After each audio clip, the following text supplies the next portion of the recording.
सुप्रभात प्यारे बच्चों, संस्कृत की ऑनलाइन कक्षा में आप सभी का फिर से स्वागत है। उम्मीद है सभी स्वस्थ होंगे।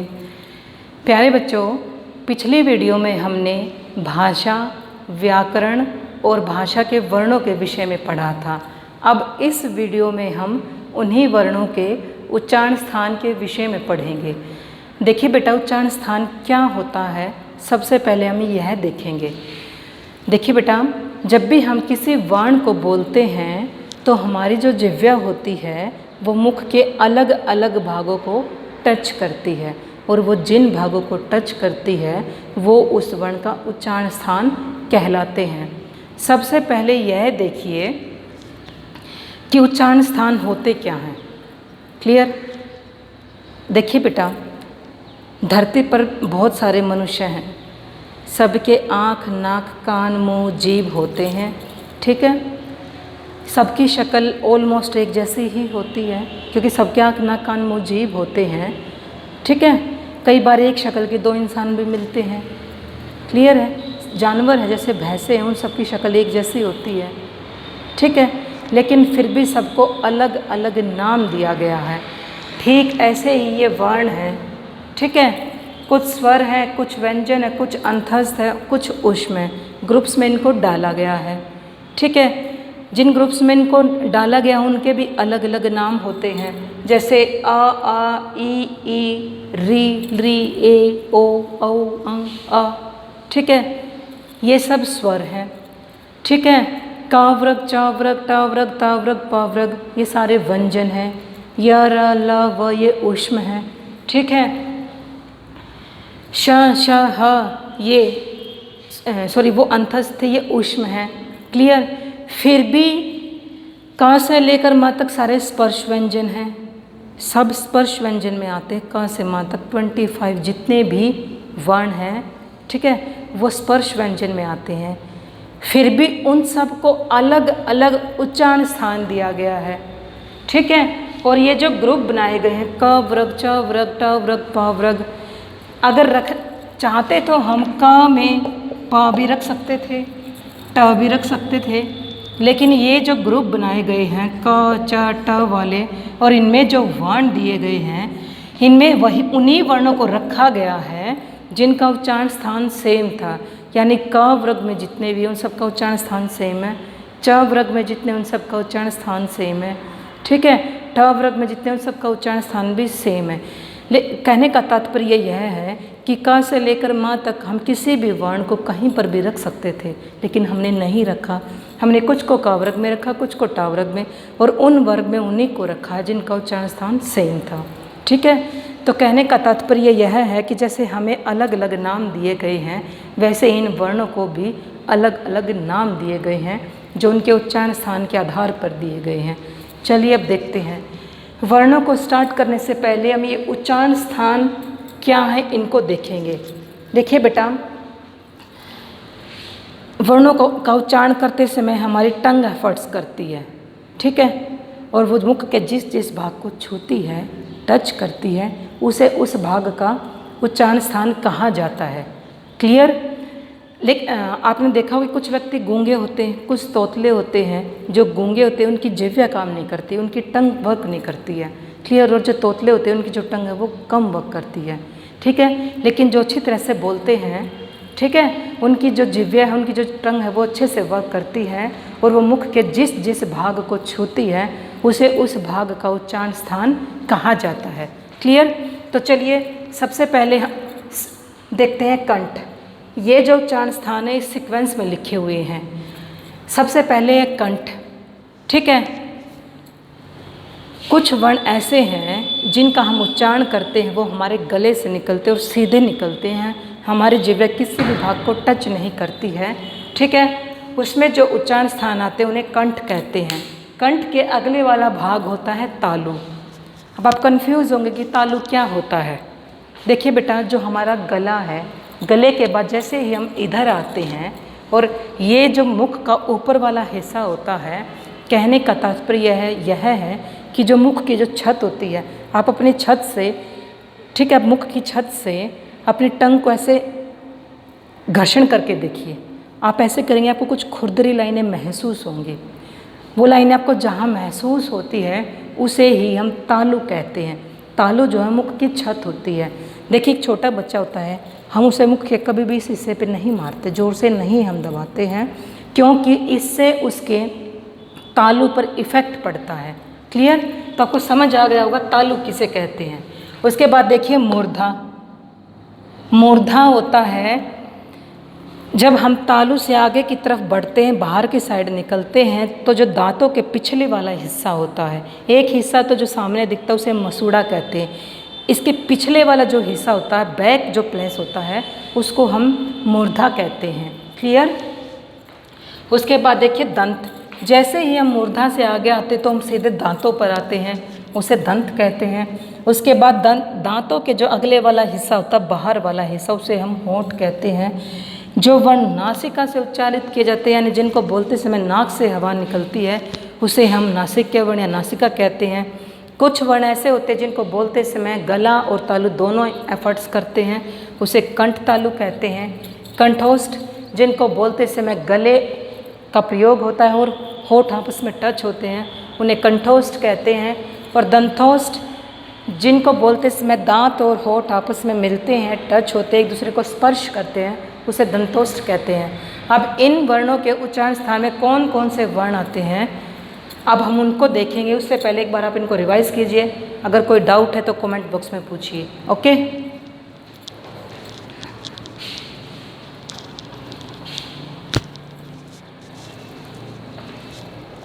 चलिए बेटा, आप देखते हैं कि वो कौन कौन से वर्ण हैं जिनको उच्चारण स्थान दिए गए हैं। सबसे पहले हम शुरुआत गले से करेंगे, क्योंकि हर एक साउंड गले से निकलता है। उसके बाद वो मुख के अलग अलग भागों को छूती है हवा। कंठ, इसमें स्वर में से अ और आ, आप अ और आ को स्पीक कीजिए। आ डायरेक्ट मुंह से हवा निकल रही है, ठीक है। उसके बाद कवर्ग। कवर्ग का तात्पर्य यह है क, ख, ग, घ, अड़, यानी इस क वर्ग में जितने भी वर्ण आते हैं वो सारे अंतस्थ में से कोई नहीं है और ऊष्म में से ह। क्लियर? एक चीज़ और आप यहाँ पर ध्यान दीजिए,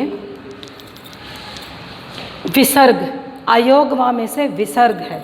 विसर्ग का उच्चारण ह के जैसा होता है, दोनों सेम होते हैं, इक्वल होते हैं, ठीक है। इसीलिए अयोग वा में से विसर्ग को भी क वर्ग के साथ वाले उच्चारण स्थान में रखा गया है और इसके लिए एक नाम दिया गया है अकुह विसर्जनीय नाम कंठ।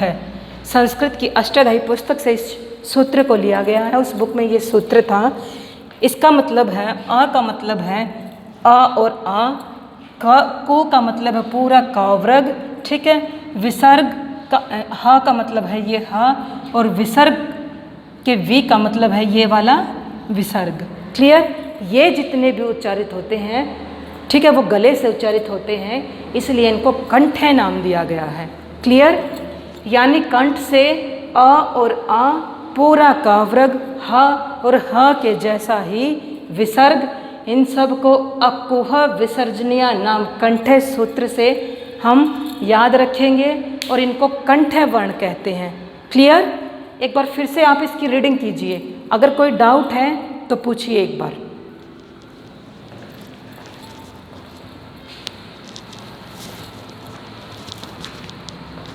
चलिए बेटा, उसके बाद है तालु। हमारे जो ये उच्चारण स्थान है ये सीक्वेंस वाइज हैं। गले के बाद तालु आता है, उसके बाद मूर्धा आता है, उसके बाद दंत आते हैं। तालु में देखिए स्वर में से ई और ई पूरा चावरग, चावरग का तात्पर्य यह है च, छ, ज, झ और य, पूरा चावरग। अंतस्थ में से य और ऊष्म में से स। क्लियर है?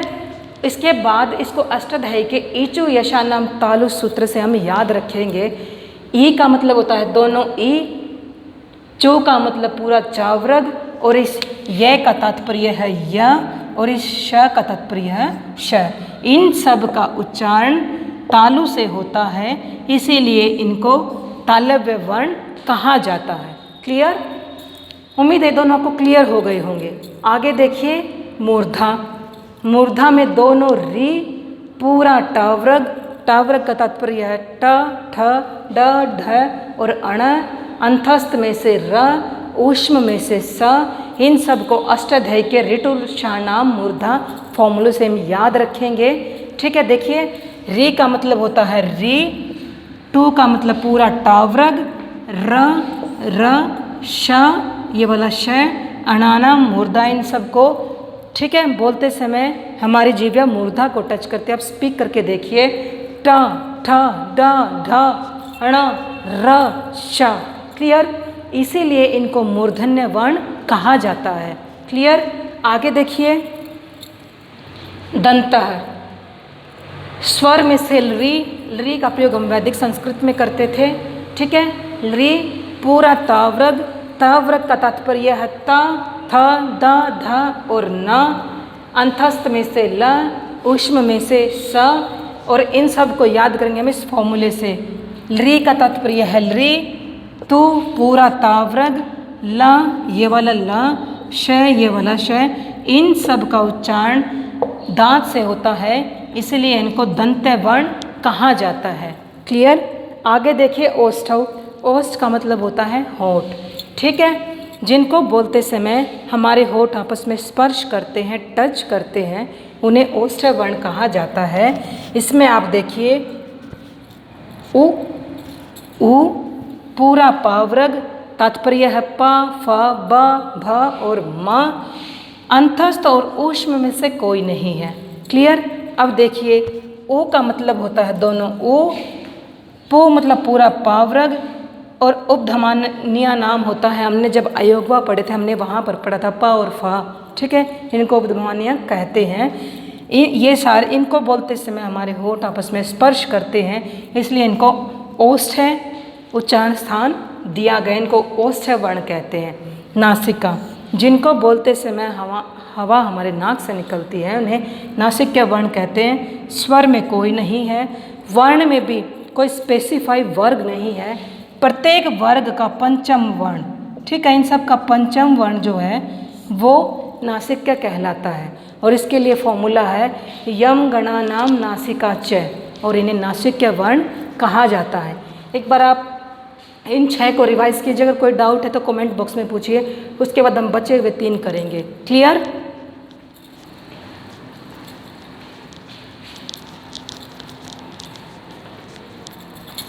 चलिए बेटे आगे।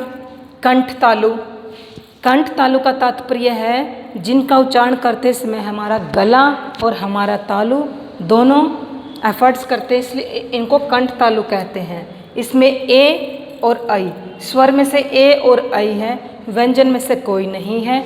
ठीक है, अब देखिए एद तो यानी जिन 2 ओ को बोलने में कंठ और तालु से हवा निकलती है। ठीक है, हमारी जिह्वा जो कंठ और तालु दोनों की सहायता लेती है, इसलिए उन्हें कंठ तालव्य कहा जाता है। आप ए और आई को स्पीक कीजिए, ए आई। ठीक है, आई हमारी जिह्वा साइड में से ऊपर तालु को स्पर्श कर रही है, इसीलिए इसे कंठ तालव्य कहा जाता है। आगे देखिए कंठोष्ठ, यानी गले और होठों की सहायता हम जिन वर्णों के लिए लेते हैं उनमें स्वर में से ओ और औ, व्यंजन में से कोई नहीं है, और इसके लिए ओदातो कंठोष्टम, यानी इन 2 ओ को बोलने के लिए कंठ और गले की सहायता लेते हैं, इसीलिए इनको कंठोष्ठ वर्ण कहा जाता है। क्लियर, आगे देखिए दंतोष्ठ, जिन वर्णों का उच्चारण स्थान यानी जिनको बोलते समय दांतों और होठों की मदद लेते हैं, हेल्प लेते हैं। ठीक है, हमारी जिह्वा दांतों और होठों को टच करती है, उन्हें दंतोष्ठ कहते हैं। क्लियर, स्वर में से कोई नहीं है, व्यंजन में से कोई नहीं है, अंतस्थ में से व, एकमात्र व है जिसके लिए स्पेशल एक उच्चारण स्थान है, और वो है वकारस है दंतोष्टम, उसके लिए फॉर्मूला है, यानी व जो वर्ण है उसके लिए दांतों और होठों की मदद लेते हैं, इसे वकारस है दंतोष्टम फॉर्मूला दिया गया है, और इसका उच्चारण स्थान है दंतोष्ठ है। क्लियर बेटा, कंठ, तालव्य, मूर्धन्य, दंत, ओष्ठ, नासिक्य, कंठ, तालव्य, कंठोष्ठ और दंतोष्ठ, ये हमारे उच्चारण स्थान हैं। ठीक है, स्वर और व्यंजन ये आपके सामने लिखे हुए हैं, उम्मीद है सबको लर्न होंगे। अगर यहाँ तक किसी को कोई डाउट है तो आप कमेंट बॉक्स में पूछ सकते हैं। अगली वीडियो में अगले टॉपिक के साथ फिर मिलेंगे, तब तक अपना ध्यान रखिए। Okay, bye bye.